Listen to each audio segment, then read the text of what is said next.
وبرا بوالديه ولم يكن جبارا عصيا وسلام عليه يوم ولد ويوم يموت ويوم يبعث حيا۔ اللہ کی قسم مجھے پوری زندگی یہ بات معلوم نہیں ہو سکی کہ حضور مجھ سے واقعی محبت کرتے تھے یا صرف تالیف قلب کے لیے، میرا دل رکھنے کے لیے مجھے کبھی کو پوسٹ دے دیا کرتے تھے۔ لیکن دو بندے ایسے ہیں جن کے بارے میں دل سے گواہی دیتا ہوں کہ رسول اللہ اپنی وفات تک ان سے محبت کرتے تھے۔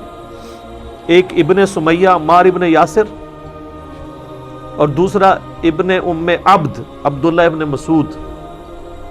میں نے زندگی میں حضور کی ادب کی وجہ سے کبھی آپ کے چہرے کو نگاہ بھر کے بھی نہیں دیکھا۔ اوہ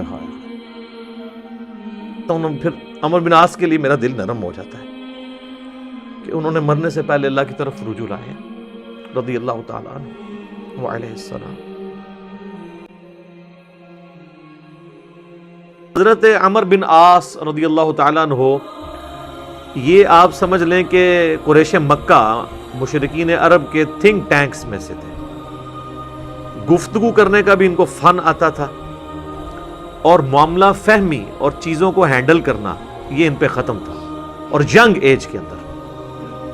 اس کا اندازہ آپ اس بات سے لگائیں کہ جب مسلمان ہجرت کر کے نجاشی کے پاس چلے گئے تو مشرکین عرب نے اپنا سفیر بنا کر جس شخص کو بھیجا کہ وہاں پہ جا کے ایک عیسائی بادشاہ سے مقدمہ لڑ سکے اور نعوذ باللہ مسلمانوں کو وہاں سے دوبارہ ملک بدر کروایا جائے، تو جس شخصیت کا انتخاب کیا وہ عمر بن عاص تھے۔ اس وقت ظاہر وہ مسلمان نہیں ہوئے تھے۔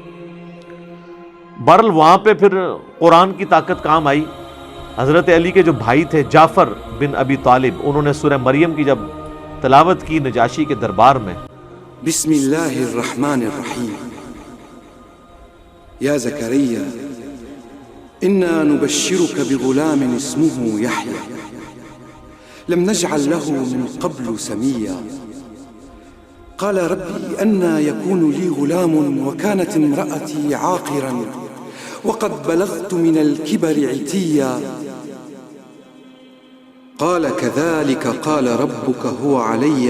تو پھر اللہ تعالیٰ کی گفتگو کے سامنے بڑے سے بڑا بھی کوئی سفیر ہو، اس کی زبان کا اثر تو پھر ختم ہو جاتا ہے۔ تو نجاشی کی حالانکہ عمر بن عاص سے بڑی پرسنل دوستی بھی تھی، یہ بڑے ان سے تحفے بھی ان کے لیے لے کے گئے، وہ تحفے بھی اس نے واپس کر دیے۔ وقد خلقتك من قبل ولم تك شيئا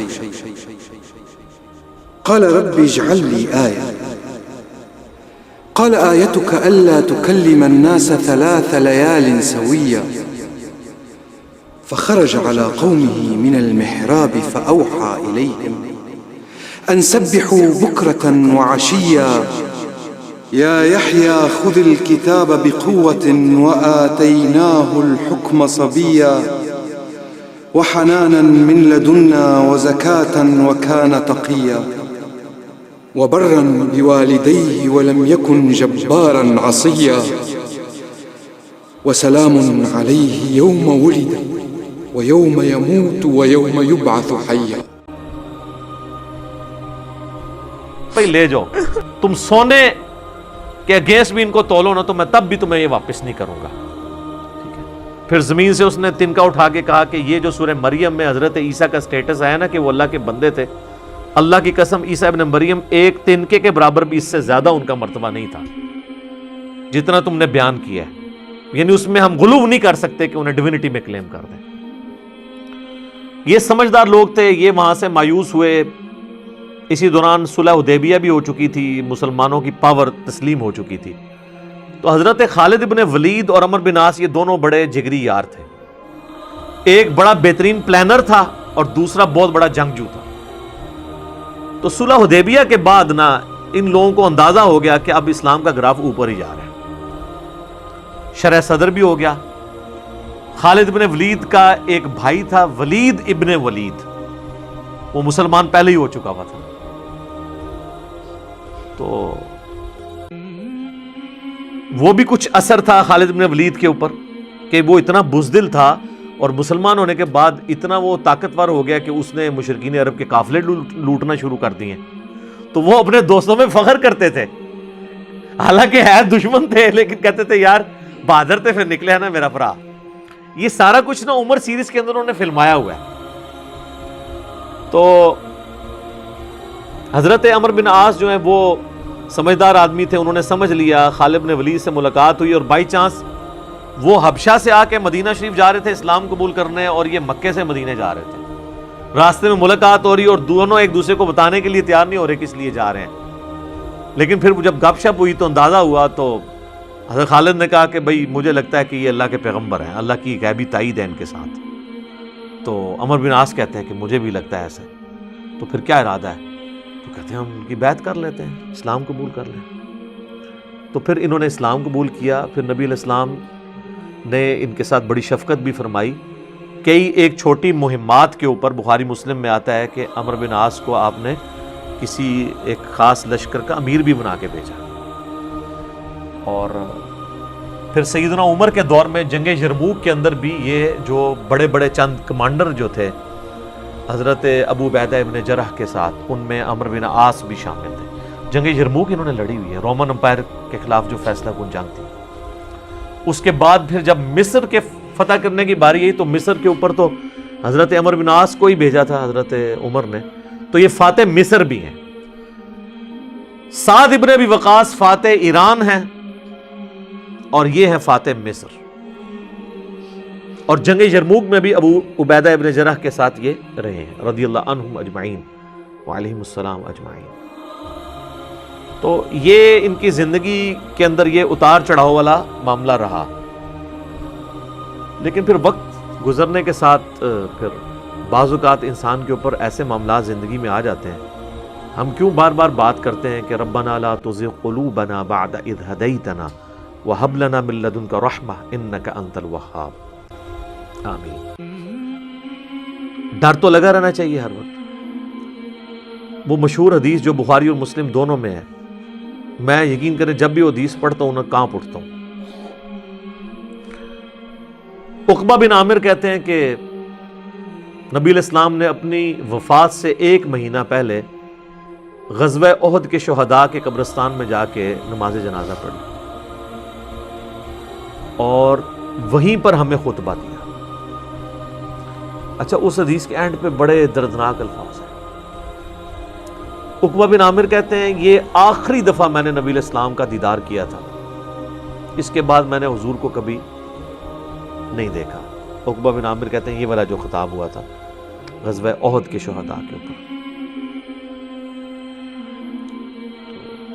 اس میں آپ علیہ السلام نے فرمایا کہ دیکھو مجھے اپنے بعد تم سے یہ خطرہ نہیں ہے کہ تم شرک میں مبتلا ہو جاؤ, مگر مجھے ڈر ہے کہ تم دنیا کے مال میں پھنس جاؤ گے, پھر ایک دوسرے کو قتل کرو گے جس طرح اگلی قوموں نے کیا, اور تم بھی تباہ و برباد ہو جاؤ گے جس طرح اگلے. یہ پچھلے دنوں میری ایک ویڈیو بھی ریکارڈ ہوئی ہے, مجھے تم سے شرک کا خدشہ نہیں. یہ حصہ نکالا ہوا ہے اس میں سے.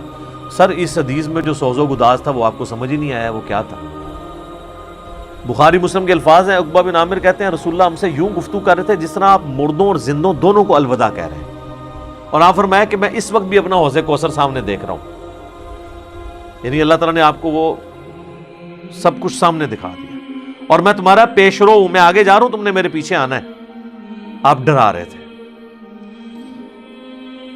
تو اور وہی ہوا کہ نبی علیہ السلام کی وفات کے بعد پھر دنیا کی محبت کے غلبے کی وجہ سے بنو امیہ نے جو کام کیے, اور پھر جنگ جمل صفین اور نہروان, یہ ایک دردناک چیز ہے. یوٹیوب پہ میری کئی ایک ویڈیوز اس کے اوپر ریکارڈنگ ہے. اس حدیث میں بہرحال یہ آپ چیز نوٹ کریں کہ نبی علیہ السلام نے یہ خطبہ مسجد نبوی میں دینے کی بجائے قبرستان میں کیوں دیا ہے؟ اس کی 2 ریزنز تھی. اس لیے کہ وہ قبرستان تھا غزوہ احد کے میدان میں, جہاں پر ایک واضح فتح مال غنیمت سمیٹنے کی وجہ سے شکست میں بدل گئی تھی. حالانکہ رسول اللہ موجود تھے, لیکن دنیا کی محبت کے تھوڑے سے غلبے نے رسول اللہ کی موجودگی کی بھی پرواہ نہیں کی اللہ نے, اور فتح کو شکست میں بدل دیا. تو آج تو رسول اللہ موجود بھی نہیں ہے, ہمیں آپ کی دعاؤں کا بھی وہ حصہ نہیں ہے جو صحابہ کو نصیب تھا صلی اللہ علیہ وآلہ وسلم رضی اللہ عنہم اجمعین. اور دوسرا نبی علیہ السلام یہ میسج دینا چاہ رہے تھے کہ غزوہ احد میں وہ لوگ اس قبرستان میں دفن ہیں جنہوں نے محنتیں کی ہیں اور پھل ملنے سے پہلے ہی وہ اسی فقر کی زندگی میں دنیا سے چلے گئے. حضرت حمزہ ابن عبد المطلب نے تو اسلام کا گولڈن پیریڈ نہیں دیکھا نا, ان تو قربانیاں دی ہیں نا.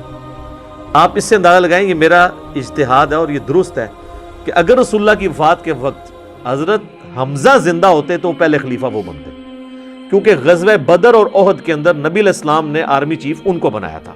ابو بکر, عمر, عثمان و علی ان کے انڈر تھے. تو حمزہ بن عبد المطلب تو شہید ہوئے احد میں, ان کی لاش کا مسئلہ ہوا. نبی علیہ السلام نے یہ بھی میسج دیا کہ یہاں پہ, اور پھر وہاں تو اتنی دردناک حدیثیں ہیں بخاری مسلم میں کہ کفن کے لیے بھی کپڑا نہیں تھا, سر چھپاتے تھے تو پاؤں ننگے ہو جاتے تھے کہ یہ صاحب کے. پھر گھاس ڈال کے ایک قبر میں کئی مردے دفنائے گئے. تو نبی علیہ السلام یہ بھی میسج دے رہے تھے, کیونکہ آپ کو تو اللہ نے دکھا دیا نا. اسی حدیث بخاری مسلم میں آتا ہے کہ اللہ تعالیٰ نے زمین کے خزانوں کی چابیاں مجھے دے دی ہیں, اور جو بریلوی کہتے ہیں کہ حضور ہی سب کچھ بانٹ رہے ہیں, خدا کا نام ہے. اور میرے بھائی وہ بخاری مسلم میں باقی حدیث میں موجود ہے, وہ زمین کے خزانے رومن اور پرشین امپائر کے خزانے ہیں جو صحابہ نے فتح کرنے تھے, بیت المال میں آ کے جمع ہونے تھے.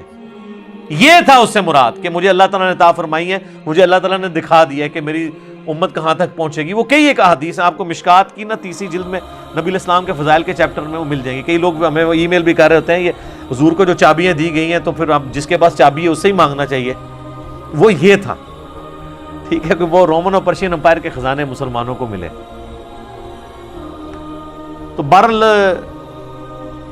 اسی کی ایگزیکیوشن بعد میں ہوئی ہے, اور حضرت عمرو بن عاص بھی اس, یعنی آپ سمجھ لیں سسٹم کا کسی درجے تک حصہ بنے. اور یہ میں ان پہ کوئی فتویٰ نہیں لگا رہا, وہ خود مانتے تھے کہ میرے ساتھ ایسا معاملہ ہوا. مجھے حضرت عمرو بن عاص سے یہ چیز یاد ہے.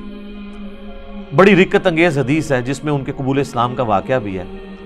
صحیح مسلم میں کتاب الایمان چیپٹر میں شروع ہی میں 321 نمبر حدیث ہے انٹرنیشنل نمبر کے مطابق, اور میرے یہ جو کربلا والا ریسرچ پیپر جس میں نے 200 احادیث جمع کی ہیں اس کے اندر بھی آپ کو مل جائے گی. جنگ صفین کے حوالے سے میں وہ حدیثیں لے کے آیا ہوں. صحیح مسلم میں 321 حضرت عمرو بن عاص کی موت کا وقت جب قریب آتا ہے تو وہ دیوار کی طرف منہ کر کے رونا شروع کرتے ہیں. سر موت کے وقت انسان کو پھر اپنی زندگی میں کی ہوئی غلطیاں یاد آ جاتی ہیں. تو ان کا بیٹا ان کو تسلی دیتے ہوئے کہتا ہے کہ ابا جان, آپ تو نبی علیہ السلام کے قریبی ساتھیوں میں سے تھے, آپ نے رومن امپائر کی جنگیں لڑی ہوئی ہیں, جنگ یرموک, جہاد میں آپ شامل رہے ہیں, اتنے اتنے بڑے فضائل ہیں آپ کے لیے. تو حضرت عمرو بن عاص اسے ٹوکتے ہیں, وہ کہتے ہیں کہ تم نے ایک فضیلت تو چھوڑ دی جو سب سے بھاری تھی ہمارے نزدیک, یعنی صحابی ہونے سے بھی بھاری فضیلت اس اعتبار سے, اور وہ ہے اس بات کی گواہی دینا کہ اللہ کے سوا کوئی معبود نہیں اور محمد اس کے رسول ہیں صلی اللہ علیہ وآلہ وسلم. تو انہوں نے کہا تم نے یہ چیز چھوڑ دی ہے, اصل چیز تو یہ ہے. ہاں جب یہ چیز حاصل ہو جائے پھر صحابی ظاہر ہے ایک بہت بڑی فضیلت ہے, لیکن صحابی بنتا ہی وہ ہے جو پہلے اس کلمے کا اقرار کرے. تو کہتے ہیں کہ اب وہ بیٹے کو وجہ بتاتے ہیں اپنے رونے کی.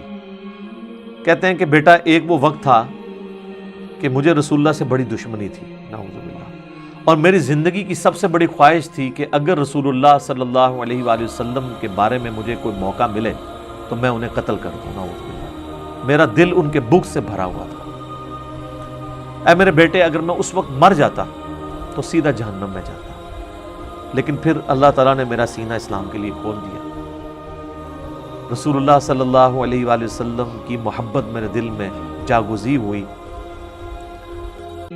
اور وہ کہتے ہیں پھر مجھے اس دنیا میں رسول اللہ سے بڑھ کر کوئی محبوب نہیں تھا صلی اللہ علیہ وسلم. اور کہتے ہیں میرے بیٹے پوری زندگی نبی علیہ السلام سے مجھے محبت اور عقیدت کا وہ لیول تھا کہ میں نے کبھی بھی آنکھ بھر کے حضور کے چہرے کی طرف نہیں دیکھا, اور اگر تم مجھ سے پوچھو نا کہ میں حضور کے چہرے کے خد و خال بیان کروں تو نہیں کر سکتا. میں نے زندگی میں حضور کی ادب کی وجہ سے کبھی آپ کے چہرے کو نگاہ بھر کے بھی نہیں دیکھا. اور کہتے ہیں میرے بیٹے میں اس وقت مر جاتا تو سیدھا جنت میں جاتا جب میں نے اسلام قبول کر لیا. اور پھر وہ ساتھ بتاتے ہیں کہتے ہیں میں جب اسلام قبول کرنے کے لیے گیا تو نبی علیہ السلام نے اپنا دایاں ہاتھ آگے بڑھایا تو میں نے بھی آگے بڑھا کے پیچھے کھینچ لیا، اور میں نے کہا یا رسول اللہ پہلے مجھے گارنٹی دیں کہ میرے پچھلے سارے گناہ معاف ہوں جو میں نے اسلام کے خلاف کیے ہیں۔ تو نبی علیہ السلام نے فرمایا کہ اے عمر کیا تجھے نہیں پتا کہ اسلام سابقہ کے سارے گناہوں کو معاف کر دیتا ہے؟ مقبول حج سابقہ کے سارے گناہوں کو معاف کر دیتا ہے، اور اللہ کی راہ میں ہجرت کرنا سابقہ کے سارے گناہوں کو معاف کر دیتا ہے۔ حضور نے میرے گناہوں کی معافی کی گارنٹی لی، میں نے اسلام قبول کیا۔ اے میرے بچے اگر میں اس وقت مر جاتا تو سیدھا جنت میں جاتا، لیکن پھر میری زندگی میں ایک تیسرا وقت آیا، پھر مجھ سے وہ کچھ ہوا جو نہیں ہونا چاہیے تھا۔ یہ حدیث مسند احمد کے اندر بھی موجود ہے، صرف صحیح مسلم میں نہیں ہے،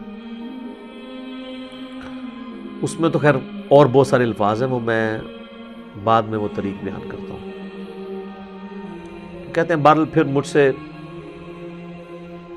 جو کچھ ہوا، اب میں اللہ سے امید کرتا ہوں کہ اللہ تعالیٰ مجھے معاف کرے گا، آمین۔ جب میں مر جاؤں تو میری قبر کے ساتھ، میری لاش کے ساتھ، میت کے ساتھ کوئی آگ نہیں ساتھ لے کر جانی، اور نہ کوئی نوحہ کرنے والی عورت ساتھ لے کے جانی، اور مجھے دفنانے کے بعد میری قبر کے اوپر پانی چھڑک دینا، جس طرح نبی علیہ السلام کی سنت ہے کہ آپ دفنانے کے بعد پانی چھڑکتے تھے، اور اس کے بعد میری قبر پہ اتنی دیر موجود رہنا جتنی دیر ایک اونٹ کو نہر کر کے اس کا گوشت تقسیم کیا جاتا ہے، یعنی کم از کم 2 گھنٹے تک، تاکہ میں اپنی قبر سے مانوس ہوں اور دیکھو میں اللہ کے بھیجے ہوئے فرشتوں کو پھر کیا جواب دیتا ہوں۔ یعنی اس سے حضرت عمر بن عاص نے یہ بھی عقیدہ دیا کہ اسی زمینی قبر کے اندر حساب و کتاب ہوتا ہے، لیکن اس کو کوئی دیکھ نہیں سکتا، یعنی اگر ایگزیکٹ آپ کیمرہ فٹ کر دیں تو یہ جو کیپٹن عثمانی برزخی گروپ جو لوگ کہتے ہیں نا وہ کہیں اور قبر ہوتی ہے، تو حضرت عمر بن عاص کا یہ عقیدہ نہیں تھا۔ یہ حدیث ان کے گلے کا کانٹا ہے، جب وہ ہم پیش کرتے ہیں وہ کہتے ہیں عمر بن عاص کا تو ذہنی توازن آخری وقت میں بگڑا ہوا تھا، وہ تو بہکی باتیں کر رہے تھے، کیونکہ ان کے لیے تو وہ جو بھی باتیں حضرت علی کی فیور میں جائیں وہ بہکی ان کو لگتی ہیں نا۔ میں کہتا ہوں ان کا دماغ جتنا موت کے وقت کام کیا ہے نا پہلے نہیں کیا تھا، کیونکہ وہ تو اس وقت ہی ان کو احساس ہوا ہے۔ اس طرح کو پوری اپنی لائف سٹوری سناتا ہے جس کا دماغ چلا ہوا ہو، کدھر سے شروع ہے اور کدھر تک پہنچا ہے۔ اچھا یہ حدیث مسند احمد میں بھی آتی ہے، اس میں جو ہے نا الفاظ ہیں کہ وہ گھبراہٹ کی وجہ سے نا دیوار کی طرف منہ کر کے روتے ہیں، تو ان کا بیٹا جب پوچھتا ہے کہ کیا آپ موت کے خوف کی وجہ سے رو رہے ہیں، وہ کہتے ہیں میں موت کی وجہ سے نہیں رو رہا، میں رو رہا ہوں اس بات کو کہ مرنے کے بعد میرے ساتھ کیا بنے گا، موت کے بعد آنے والے حالات کے بارے میں۔ یہی تو سر ہم آپ کو کہہ رہے ہیں کہ مرنے سے پہلے اے مسلمان کر لے اس پہ غور، کتابوں کا خدا اور ہے، بابوں کا خدا اور۔ اچھا ایک اور طریقہ ہے مسند امام احمد میں اس کے ساتھ ہی کہ موت کے وقت جب انہیں گھبراہٹ ہوتی ہے نا تو وہ دیوار کی طرف منہ کر کے زاروں قطار روتے ہیں، تو ان کا بیٹا کہتا ہے کہ ابا جی آپ رو رہے ہیں، آپ کو تو نبی علیہ السلام اتنی محبت کرتے تھے، آپ کو ذمہ داریاں دیتے تھے، آپ نے جنگیں لڑی، آپ نے رومن امپائر کے خلاف جنگ یرموک لڑی، تو حضور کو تو آپ کو بڑی اہمیت دیا کرتے تھے۔ سر اس پہ آپ ذرا جواب سنیں عمر بن عاص کا۔ وہ کہتے ہیں اللہ کی قسم مجھے پوری زندگی یہ بات معلوم نہیں ہو سکی کہ حضور مجھ سے واقعی محبت کرتے تھے یا صرف تالیف قلب کے لیے، میرا دل رکھنے کے لیے مجھے کبھی کو پوسٹ دے دیا کرتے تھے۔ لیکن 2 بندے ایسے ہیں جن کے بارے میں میں دل سے گواہی دیتا ہوں کہ رسول اللہ اپنی وفات تک ان سے محبت کرتے تھے، ایک ابن سمیہ عمار ابن یاسر اور دوسرا ابن ام عبد عبداللہ ابن مسعود۔ اب عمار بن یاسر ان کو کیسے بھول سکتا تھا، عمار کو تو مارا ہوا تھا انہوں نے صفین کے اندر۔ تو وہ کہہ رہے ہیں کہ حضور مجھ سے محبت کرتے تھے نا، تو مجھے نہیں لگتا کہ وہ اندر سے کرتے تھے یا میرا دل رکھنے کے لیے، بعض اوقات بندہ کسی کو oblige بھی کر دیتا ہے نا تعریف قلب کے لیے، لیکن 2 بندے ایسے تھے میں کہتا ہوں کہ حضور واقعی ان سے محبت کرتے تھے، ابن سمیہ اور ابن ام عبد۔ پھر عبداللہ بن مسعود کے بارے میں اور عمار بن یاسر کے بارے میں جب انہوں نے یہ بات کی نا، تو ان کا بیٹا کہتا ہے کہ پھر انہوں نے دیوار کی طرف منہ کر لیا اور زاروں کے تار رونا شروع کر دیا، اور پھر ساتھ ساتھ یہ بول رہے تھے کہ اے اللہ، تو نے ہمیں جن باتوں کا حکم دیا ہم نے وہ کام چھوڑ دیے، اور تو نے ہمیں جن چیزوں سے منع کیا تھا ہم وہ کام کرتے رہے، اب تیری مغفرت کے سوا کوئی چارہ نہیں ہے۔ اور پھر ان کا بیٹا کہتا ہے کہ بس یہی جملے وہ پڑھتے رہے کہ ان کی روح پرواز کر گئی۔ آخری ان کا کلام یہی تھا کہ اللہ، جو جن کاموں سے تو نے روکا وہ ہم کرتے رہے، اور جن چیزوں کا تو نے حکم دیا ہم اس کی مخالفت کرتے رہے، تیری مغفرت کے سوا اب کوئی چارہ نہیں ہے۔ تو اسی حدیث میں الفاظ ہیں کہ وہ جو میں نے بتایا مسند احمد والی جو حدیث ہے کہ میری زندگی میں جو 3 پیریڈ آئے اس میں انہوں نے پھر تیسرا کہا کہ پھر میں حکومتی معاملات میں، بادشاہت کے معاملات میں پڑ گیا۔ صحیح مسلم میں تو ایمبیگوس الفاظ سے، مسند احمد والے طریق میں ہے کہ میں بادشاہت سے جا ملا، یعنی وہ ملوکیت والا وہ جو معاملہ تھا وہ اسی کو ہی رو رہے تھے۔ مسند امام احمد میں ایک حدیث ہے کہ جب عمار بن یاسر کی قتل کی خبر ملی جنگ صفین میں، تو ایک شخص آ کے عمر بن عاص کو بتاتا ہے کہ عمار قتل ہو گئے ہیں، تو حضرت عمر بن عاص بلند آواز سے پڑھتے ہیں انا للہ و انا الیہ راجعون، اور وہ بھاگتے ہوئے حضرت معاویہ کے پاس جاتے ہیں اور کہتے ہیں کہ معاویہ، تو عمار کو ہماری فوج نے قتل کر دیا، عمار قتل ہو گئے، اور میں نے رسول اللہ سے سنا تھا کہ عمار کو ایک باغی جماعت قتل کرے گی۔ تو حضرت معاویہ بجائے یہ کہ رجوع کرنے کے عمر بن عاص کو کہتے ہیں کہ تو اونٹ کی طرح اپنے پیشاب میں پھسلتا ہے، یعنی تجھے خود یہ اس حدیث کا پتہ ہے اور تو خام خواہ اس کا چرچا کر کے لوگوں کو بتانا چاہ رہا ہے کہ علی حق پہ ہے اور ہم نہ حق ہیں۔ تو ہم نے اس کو مارا ہے، اس کو تو علی نے مارا ہے، نہ علی لاتا اس کو اور نہ وہ جنگ کے اندر قتل ہوتا ہے، یہ تو علی نے لا کے ہمارے نیزوں کے آگے اسے پھینکا ہے، نعوذ باللہ۔ اتنی باطل تعویل کی۔ اور المستدرک الحاکم میں اور باقی کتابوں میں حدیث کی ملتا ہے کہ جب حضرت علی کو اس کی خبر ملی نا، تو انہوں نے کہا کہ پھر معاویہ یہ کہنا چاہتا ہے کہ حمزہ کا قاتل رسول اللہ تھے، کہ نہ وہ جنگ احد میں ساتھ لے کے آتے نہ حمزہ قتل ہوتا۔ تو جو شخص جس کی فیور میں قتل ہو رہا ہوتا ہے وہ تو اس کا قاتل نہیں ہوتا، مخالف ہی قاتل ہوتا ہے۔ تو پھر مسند احمد میں ایک اور حدیث ہے کہ عمار کے قتل ہونے کی جب خبر پہنچتی ہے نا، تو حضرت عمر بن عاص کہتے ہیں کہ میں نے خود رسول اللہ سے سنا تھا کہ عمار کو باغی جماعت قتل کرے گی، اور عمار کا قاتل اور مال لوٹنے والا آگ میں ہے۔ تو وہ جو شخص خبر لے کے آتا ہے نا، اس کو بھی ہاتھ پاؤں پڑ جاتے ہیں کہ ایک میں ان کو خبر دے رہا ہوں، ان کو خود بھی پتا ہے، تو یہ لوگ کیا کر رہے ہیں؟ تو حضرت عمر بن عاص اس کی بھی تعویل کرتے ہیں، وہ کہتے ہیں حضور نے جو جہنم کے بارے میں فرمایا تھا نا، وہ عمار کے قاتل اور مال لوٹنے والے کے لیے تھا، وہ ہمارے لیے نہیں ہے۔ اگرچہ ہم بھی جنگ لڑ رہے تھے لیکن ہمارے ہاتھوں سے تو نہیں وہ قتل ہوا۔ حالانکہ صحیح بخاری میں حدیث ہے عمار کو باغی جماعت قتل کرے گی، اور یہ حدیث میں نے بتایا ان کو پتہ بھی تھی۔ جماعت کے بارے میں الگ سے میں نہیں کہتا دوزخ میں جائے گی، اللہ اور بندے کا معاملہ ہے۔ تو انہوں نے کہا کہ یہ مال لوٹنے والا اور قتل کرنے والے کے بارے میں۔ اب مسند احمد میں موجود ہے کہ وہ صحابی صلح حدیبیہ کا صحابی تھا، ابو الغادیہ، جس نے عمار کو قتل کیا تھا، اور پوری زندگی پہ پھر وہ روتے تھے مجھ سے یہ کیا کام ہوا۔ تو اس پہ خیر ابن حجر اسقلانی نے بڑی کوشش کی ہے، انہوں نے بحث کی ہے کہ نہیں، صلح حدیبیہ کی فضیلت اسے کور کر لے گی، امید ہے کہ وہ جنت میں ہی جائے گا، جہنم میں پھیرا لگائے بغیر۔ تو شیخ البانی نے پھر اس کے اوپر گرفت کی ہے کہ نہیں، جو عام فضیلت ہوتی ہے نا، جب کسی معاملے میں تخصیص آ جائے تو عام فضیلت اٹھ جاتی ہے۔ جب حضور نے فرما دیا نا کہ عمار کا قاتل اور مال لوٹنے والا جہنم میں ہے، تو اب یہ ایک تخصیص آ گئی ہے۔ جب تخصیص آ جائے نا تو حکم عام اٹھ جاتا ہے اس شخص کے لیے، لہٰذا آپ یہ تعویل نہ کریں۔ شیخ البانی یعنی انہوں نے حق گوئی کا مظاہرہ کیا۔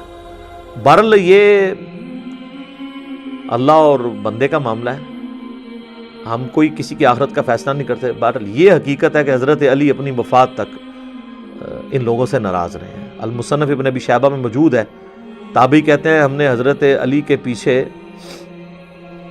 نماز میں قنوت نازلہ پڑھی ہے۔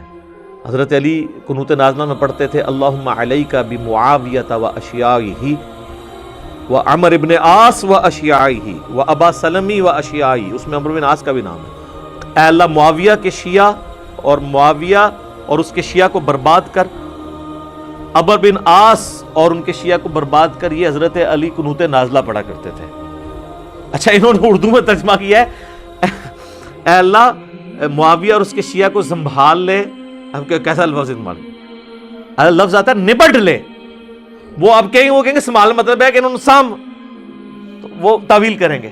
تو میں نے اس لیے ترجمہ کیا تباہ و برباد کر، کیونکہ یہ علیکہ کے ساتھ جب بات کی جاتی ہے نا، تو یہ آپ قنوت نازلہ پڑھ رہے ہوتے ہیں نا یہود و نصارہ کے اوپر بھی، تو اس میں بھی اللہم علیکہ یہ تو نہیں تھا ان کو سنبھال لے. سنبھال لیتے سانو یا اللہ سانو سنبھال رہا تھے یار. تو وہ ترجمہ ایسا کرتے ہیں کہ وہ اس کو نا بدل دیتے ہیں. بہرحال آج کی ڈیٹ میں ہم تو یہی کہیں گے کہ حضرت عمرو بن عاص رضی اللہ تعالیٰ عنہ کا موت کے وقت رونا اور اللہ کی طرف رجوع لانا، اللہ تعالیٰ ان کی غلطیوں کا کفارہ اس کو بنائے. باقی انشاءاللہ تعالیٰ ایک تو چیز ہے، حضرت عمرو بن عاص کے لیے مجھے مولا علی سے ایک گارنٹی مل گئی ہے.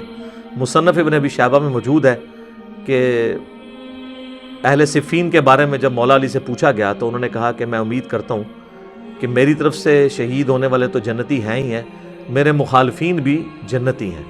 پھر قیامت والے دن اللہ کی بارگاہ میں معاملہ میرے اور معاویہ کے درمیان طے ہوگا. تو میرے خیال ہے حضرت عمرو بن عاص کو مولا علی نے پھر قنوت نازلہ کے بعد یہ فرما کے نکال دیا، اور آپ دیکھ لیں وہ روئے بھی بہت ہیں آخری وقت میں. میں ویسے جب بھی یہ حدیث پڑھتا ہوں پھر عمرو بن عاص کے لیے میرا دل نرم ہو جاتا ہے کہ انہوں نے مرنے سے پہلے اللہ کی طرف رجوع لائے رضی اللہ تعالیٰ عنہ وعلیہ السلام.